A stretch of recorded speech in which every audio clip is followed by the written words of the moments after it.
chicos? Pues miren, hoy vamos a ver estructura de la lengua. Es un tema que ya hemos visto en otras ocasiones, bueno, en los años pasados, cuando definimos qué era lenguaje, qué era lengua, idioma y habla. ¿Se acuerdan de estos conceptos? Es cuando hablamos sobre diversidad lingüística en varias zonas del país. Vamos a recordarlo para poder llegar a los temas que nos interesan. Primero, la estructura de la lengua. El lenguaje es la capacidad o la facultad humana que tenemos para articular sonidos. La lengua o el idioma, que es lo mismo, es el sistema de signos, fonos, recuerden que fonos eran sonidos, letras, en este caso en la lingüística se llaman grafías, que sirven para establecer todo un compendio de palabras que estructuran un idioma. Como por ejemplo tenemos el español, el inglés, el portugués, etcétera, etcétera. El habla es la realización de la lengua, es la realización de esta capacidad que tenemos autónoma de aprender a hablar. ¿Ok? Esto ya lo sabíamos. Muy bien.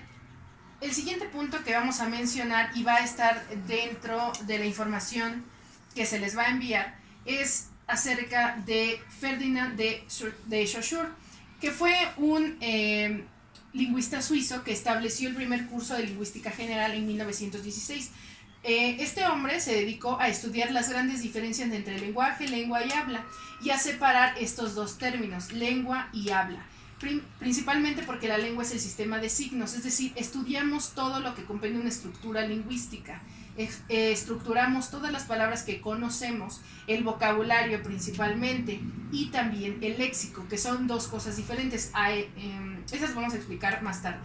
Siguiente, el curso de lingüística general establece un principio que se llama dicotomía, es decir, la diferencia entre lengua y habla. Ya las establecí aquí porque ya les di el significado, pero de ahí surge uno de los principales estudios de la lingüística, que es ¿qué es el signo lingüístico? ¿Cómo es que nosotros aprendemos a hablar? ¿Cómo relacionamos una imagen que conocemos con la palabra que aprendimos cuando éramos pequeños?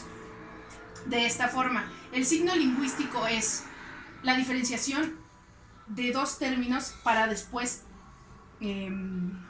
hacerlo un signo que nos explique el por qué razonamos y determinamos ciertas cosas.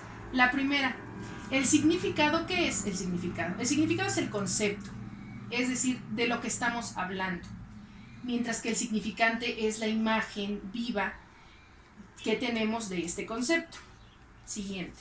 Lo explicamos. Cuando somos pequeños, nuestros padres nos enseñan a hablar a través de la repetición de palabras. Por ejemplo, cuando sus padres les enseñan a decir papá, mamá, mesa, árbol, corazón, en este caso yo dibujé, ustedes asocian ese concepto que sus padres les han dado con una imagen. Cuando nos enseñan a hablar, siempre relacionamos el concepto con una imagen. Así se aprende el lenguaje. Por ejemplo, yo puedo decir a un pequeño que esto es una hoja, pero siempre señalizando el artículo para que él tenga la realización de la imagen, es decir, tenga el significante. Si yo pongo en este caso la palabra gato, y entonces tendría yo que señalar en este caso pues la figura, ¿no? Nosotros tenemos aquí un gato, entonces yo señalo, el concepto es gato, el que te enseñan, y usted enseguida relaciona con la figura, con el significante, gato, ¿ok? Así se aprende el signo lingüístico desde que somos pequeños. Si yo digo la palabra corazón, ustedes van a asociarlo a una imagen. Eso es un signo lingüístico, eso es establecer lenguaje mediante un abstracto en el pensamiento. Siguiente, ahora sí, la estructura de la lengua. Bueno, la lengua es muy compleja y tiene diversas formas de estudio. Una de ellas es la lingüística, ¿no? El área general. Pero recuerden que hemos visto que la lingüística tiene diversas ramas. Una de ellas es la morfología, que se encarga del estudio de las formas, de las palabras y de las letras. Después está la fonética, que es el estudio de los sonidos o los fonos, ¿ok?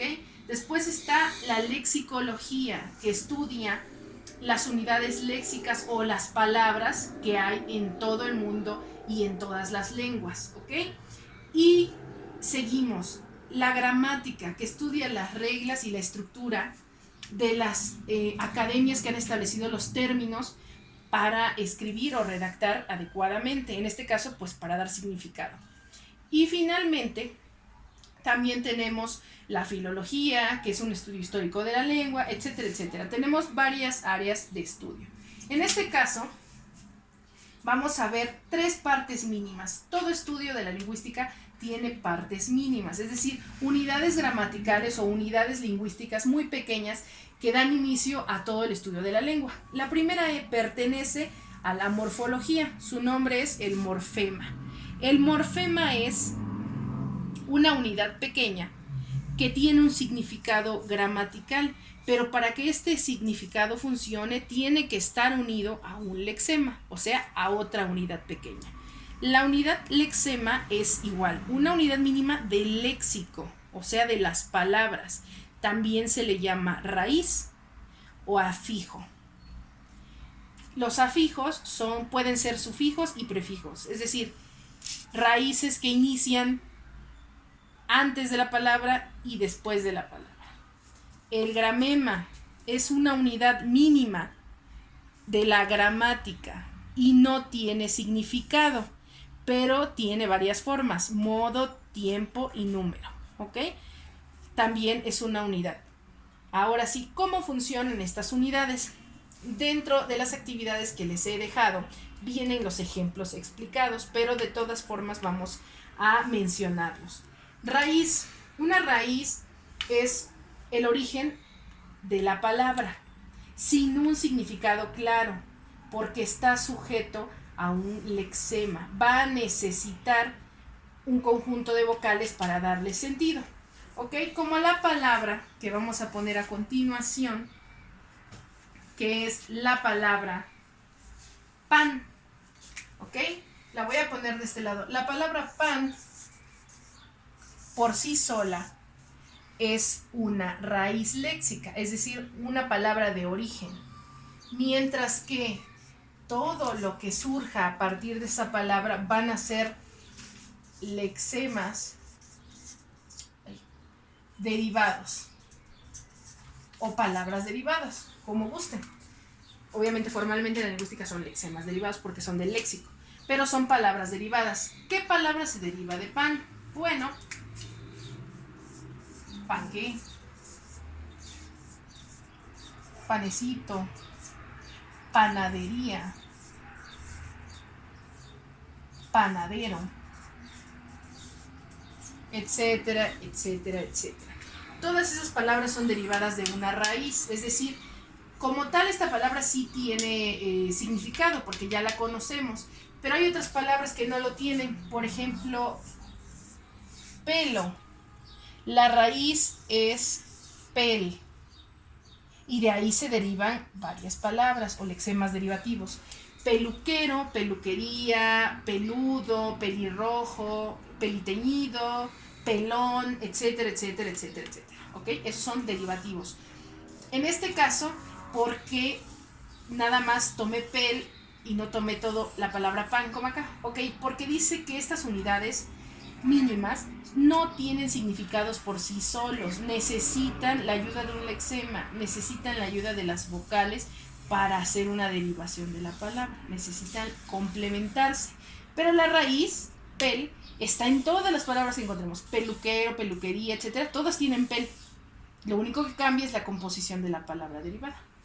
¿Ok? Entonces, explicamos, todas las raíces que están antes de toda la palabra se llaman prefijos.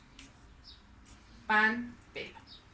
Y las que están al final, que vamos a ver en otra clase, se llamarán sufijos. Todas pertenecientes al grupo de los afijos. ¿Ok? Ahora sí, el último, el gramema, es una unidad mínima que, aunque no tiene significado y es de este tipo, tiene varios indicadores: tiene modo, tiene tiempo y tiene número, ¿ok? Todas las partes mínimas de la lengua, aunque parecen iguales, pertenecen a un estudio distinto. El morfema a la morfología, es decir, las formas de las palabras. El lexema a todas las palabras que existen en una lengua. Y el gramema, unidades que tienen peso dentro de la gramática. Finalmente todas ellas se reducen a esto, ¿no? Unidades pequeñas que no tienen significado pero que le dan origen a una palabra, ¿ok? Como la palabra gato, ¿no? G sería la raíz, sería, en caso de gato, sería gat, ¿no? Y ahí podría ser gatito, gatote, gata, gatería, gatuno, no sé, cualquier palabra, porque la raíz es gat, es decir, la palabra que se encuentra en todas las derivaciones, ¿ok? Entonces, una vez visto este tema, vienen las actividades, vienen las tareas a continuación, y se las señalo, de todos modos vienen explicadas más abajo, pero es necesario que las tomen en cuenta. El primero es un cuestionario de gramática. Un cuestionario donde yo les hago preguntas sobre gramática, qué es dicotomía, qué es lexema, qué es morfema, etcétera, etcétera. En todo caso, cuándo se hizo el Tratado de Lingüística, a qué nos referimos con la diferencia de lenguaje, lengua y habla. Y al final tendrán que hacer un dibujo por cada uno de las unidades mínimas, es decir, un dibujo que ilustre un gramema, un dibujo que ilustre un morfema y un dibujo que ilustre un lexema. Así como yo dije los signos lingüísticos, ustedes si van a hacer este lexema de pan, pues entonces tienen que dibujar un pan, después una panadería, después un panqué, después un panadero, ¿no? Etcétera, etcétera. Si van a hacer de un pelo, pues van a tener que poner a alguien peludo, alguien, un peluquero, ¿no? Peluquería, etcétera, etcétera. Todo lo que encuentren aquí. Un gato, pues un gatuno, gatito, lo que encuentren, ¿ok? Esas son las ilustraciones para las unidades mínimas del lenguaje.